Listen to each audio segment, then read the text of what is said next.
Las categorías geográficas utilizadas para identificar estados americanos dan lugar a los llamados mapas políticos, en donde se incluyen los diferentes estados reconocidos, representados por diferentes colores que dan la sensación de que realmente existen grandes diferencias más allá o más acá de las fronteras así definidas cartográficamente.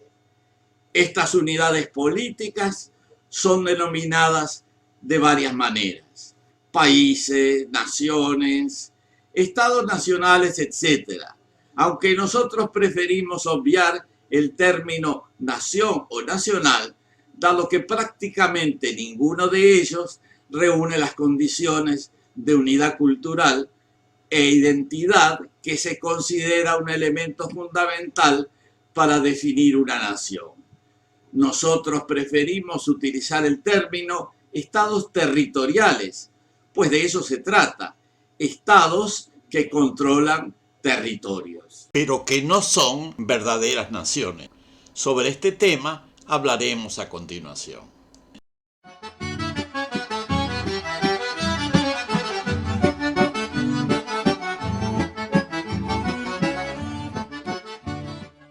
Estos mapas de colores incluyen grandes unidades políticas, como Brasil, Argentina o los Estados Unidos, que tienen superficies de varios millones de kilómetros cuadrados y poblaciones de decenas de millones de habitantes. Y hay otras más pequeñas, de apenas unos cientos de kilómetros cuadrados y poblaciones de menos de 1.000.000, como algunos estados-islas del Caribe. En total hay más de 35 estados en el continente americano cuya existencia se relaciona fundamentalmente con la historia de su colonización por las potencias europeas, modificada por acontecimientos geopolíticos posteriores. Del total de estados del continente, hay 19 que surgieron de la subdivisión del Imperio Colonial Español y por lo tanto utilizan el idioma español como lengua oficial. Hay un gran estado de lengua portuguesa, que es Brasil, y que ha heredado los territorios coloniales portugueses indivisos. A estos hay que agregar varios estados de lengua inglesa, dos de los cuales, Estados Unidos y Canadá, poseen dimensiones subcontinentales. Y el resto son unidades políticas mucho menores, como son, por ejemplo, Guyana o Guayana, Trinidad y Tobago, Jamaica y otras islas más pequeñas. Y también hay un par de estados territoriales relacionados con la antigua colonización francesa, Haití, y holandesa, Surinam. Además de la explicación histórica que permite entender por qué surgieron los diferentes estados, no es fácil encontrar una lógica que nos habilite para justificar ecológica, social, cultural y o geográficamente la existencia, validez y legitimidad esencial de los mismos. Por ejemplo, ninguno de estos estados tiene una lengua propia que lo diferencie de sus vecinos. Como mencionábamos antes, en casi todos ellos el idioma nacional es un idioma extracontinental que además es compartido por varios otros estados del propio continente americano. Apenas un retazo de viejos imperios desmenuzados por los avatares de la historia. Desde el punto de vista sociocultural antes señalado, es difícil reconocer diferencias de tal magnitud como para justificar la existencia o validez racional de la mayoría de los países independientes o de los llamados países independientes. Son obvias las semejanzas entre Argentina y Uruguay, Perú y Bolivia, Colombia y Venezuela, los estados de América Central entre sí, las islas de habla inglesa del Caribe, etc. Tampoco hay grandes diferencias en los espacios físicos o ecosistémicos El territorio de la selva amazónica es compartido por 8 estados territoriales: Brasil, Bolivia, Perú, Ecuador, Colombia, Venezuela, Guayana, Surinam y una colonia francesa, la Guayana. El Chaco está compartido por Bolivia, Paraguay y Argentina.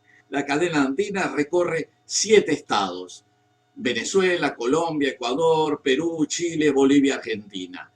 De todo ello se desprende lo dicho anteriormente: los estados americanos no tienen fundamentos sólidos desde el punto de vista físico-ecológico o cultural, y solo pueden ser explicados como un producto circunstancial, pero duradero, de las divisiones y subdivisiones de los territorios de los imperios europeos. En otras palabras, los estados sustituyeron a las antiguas provincias coloniales, representando una continuación de las viejas divisiones administrativas, y a partir de su independencia trajeron consigo el bagaje político, militar, social y administrativo de sus imperios originarios. A pesar de ese origen eminentemente administrativo y burocrático, estos estados han sido legitimados por los poderes mundiales desde que lograron sus respectivas independencias. Fueron autorizados a firmar tratados, a concurrir a conferencias internacionales sin que se discutiera su legitimidad. Para justificarse como tales, estos estados han buscado desarrollar una cultura patriótica legitimadora. Esta es una elaborada versión de las circunstancias de sus orígenes en un marco, entre comillas, patriótico. Se sanitizó la historia, se crearon héroes y antihéroes, himnos, escudos y banderas. Luego de 180 años de evolución independiente, entre comillas, los estados territoriales han impuesto una legitimidad irrecusable. Sin embargo, a pesar de esta consolidación evidente, la realidad profunda es muy distinta. El objetivo de esta conferencia es precisamente llamar la atención sobre la flagrante incorrección de un enfoque que solo tiene en cuenta estos estados, ignorando las otras y verdaderas, así como antiquísimas, naciones del continente, mucho más enraizadas en ambientes y territorios, y por ende con una legitimidad que no requiere de la invención de símbolos artificiales ni de falsos patriotismos. En primer lugar, América estuvo ancestralmente poblada por numerosísimas naciones, de variados tipos y tamaños desde tiempos inmemoriales. Esos pueblos ocupaban territorios propios y poseían culturas claramente diferenciables de sus vecinos, lenguas, religiones, prácticas culturales y productivas y otras características. Una estimación conservadora permite situar el número de primeras naciones americanas a la época de la llegada de los europeos en una cifra superior al millar. Algunas de estas naciones eran muy numerosas, con poblaciones de varios cientos de miles de habitantes o millones: quechuas, aymaras, taínos, mapuches, iroqueses y otros.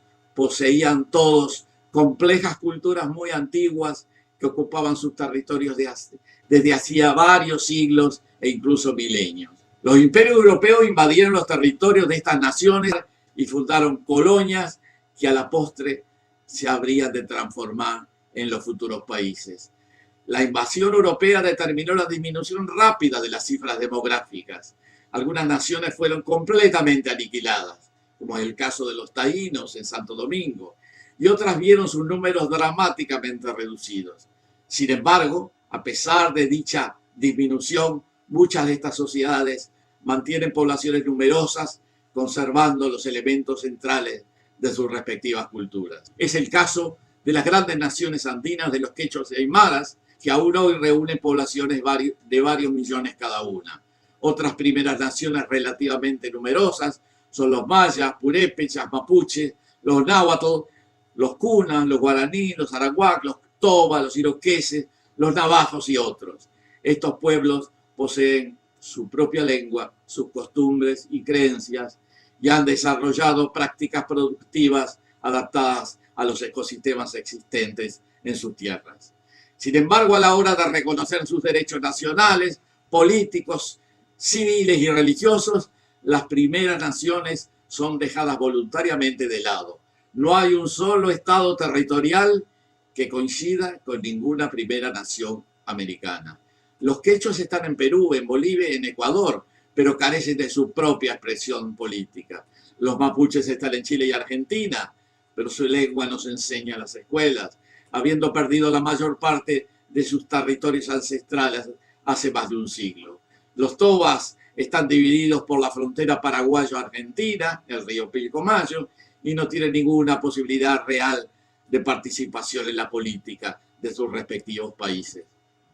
Los geógrafos debemos empezar a reconocer que al lado del mapa político oficial existe un mapa cultural real, diferente y profundo que incluye todas las primeras naciones sobrevivientes en el marco de sus territorios tradicionales. Este mapa no está hecho.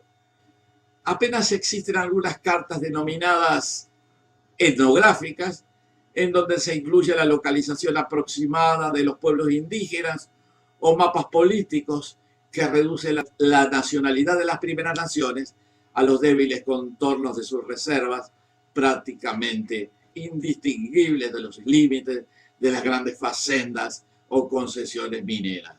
En realidad, el mapa verdadero de América está por hacerse. Este mapa de mostrar claramente todas las naciones de América sin exclusiones, debe mostrar el país mapuche. O hay hoy todavía 1,5 millones de mapuches, muchos de los cuales se resisten a identificarse con los estados que los conquistaron y oprimieron, a Chile y Argentina. La nación mapuche no ha podido obtener su estado. Tampoco ha logrado que se incluya en ningún mapa la nación guaraní. Existen todavía varios centenares de miles de guaraní distribuidos en varios cientos de comunidades en varios países. Del mismo modo, no existe un mapa de América Central o Mesoamérica que pinte de colores el territorio de los Kuna en el Istmo de Panamá, ni el territorio maya en Guatemala, México y Belice, ni el país de los náhuatl en el Valle de México, o el hogar de la nación purépecha en el estado mexicano de Michoacán, o la hermosa patria de los Haida en el archipiélago de Haida Gwaii, en Canadá, o la numerosa nación de los navajos en lo que hoy son los Estados Unidos. El nuevo mapa de color del continente americano está pendiente. Por supuesto que están pendientes muchas otras cosas, entuertos que enderezar, derechos a reconocer, historias a revisar. Sin embargo, los geógrafos podemos y debemos cumplir con nuestra cuota parte de esta necesaria rectificación de la cultura geográfica de América, desdibujar fronteras, pintar nuevos colores, mirar con otros ojos los viejos territorios y la naturaleza que nos rodea.